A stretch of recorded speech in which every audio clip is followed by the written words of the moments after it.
FLOR না, flow কিসে হয়? FL FLOR রিস্ট, RIST RIST, হ্যাঁ, ভেরি গুড। ফ্লোরিস্ট।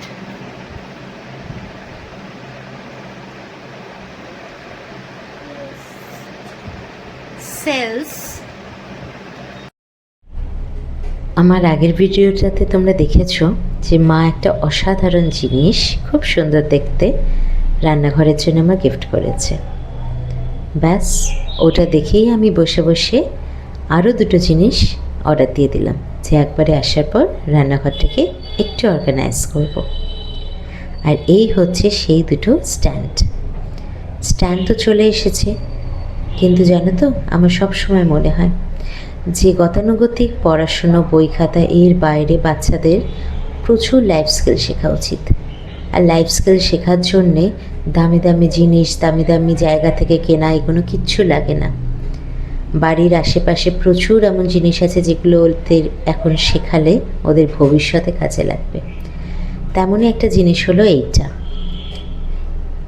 এইটা শেখা কিন্তু আমার মনে আছে সঞ্জীব অর্পিতাকে অনেক ছোটো থেকে শিখিয়েছিল, আর অর্পিতা অনেক ছোটো থেকে এটা করতে পারত, যে বাড়িতে যা যা জিনিস আসতো অনলাইনে সেগুলোকে সব অ্যাসেম্বল করতো। আজকে আশিরিয়ার প্রথম অ্যাসেম্বল করা এটা, এবং বিশ্বাস করো আমি শুধু একটু পেনগুলো ঢুকিয়ে দিয়েছি, কোথায় কি স্ক্রিউ যাবে সেইটা দেখিয়ে দিয়েছি, বাকি সব সেটিংটাও একা করেছে। লিপ বাম তোমার, তুমি অর্ডার দিতে বলেছিলে না বাবাকে? আমার দেখো আমি এটা নিজে নিজে বাঁধেছি। ভেরি নাইস, খুব সুন্দর হয়েছে। জানো, একটা ছোট্ট গল্প শেয়ার করি, হঠাৎ মনে পড়লো, এই ভয়েস ওভারটা দিতে দিতেই বলতে পারো। ছোটোবেলায় না দিনমা সপ্তাহে একদিন করে বা 15 দিনে একদিন করে পুরো রান্নাঘরটাকে গোছাতো। তখন তো এত কিছু ছিল না, এত সরঞ্জামও ছিল না।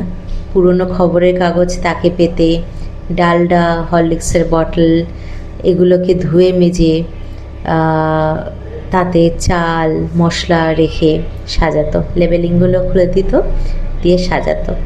আমার সেটাই দেখতে কত ভালো লাগতো। আর আজকে সত্যি মনে হয় এগুলো যখন করি যে দিম্মা যদি থাকতো, দিম্মা যদি দেখতো যে ধনমণি এত সুন্দর করে সাজাচ্ছে, তাহলে কত খুশি হতো। আসলে দিম্মার সাথে থাকতাম তো মানুষগুলো হয়তো চলে যায়, কিছু স্বভাব অন্যদের ওপর দিয়ে যায়, অন্যদের মধ্যে দিয়ে যায়, সেরকমই হয়তো এটা একটা। চলো পরে আবার এসে গল্প করব। ভালো থেকো, সুস্থ থেকো। ওম সাইরাম, বাই।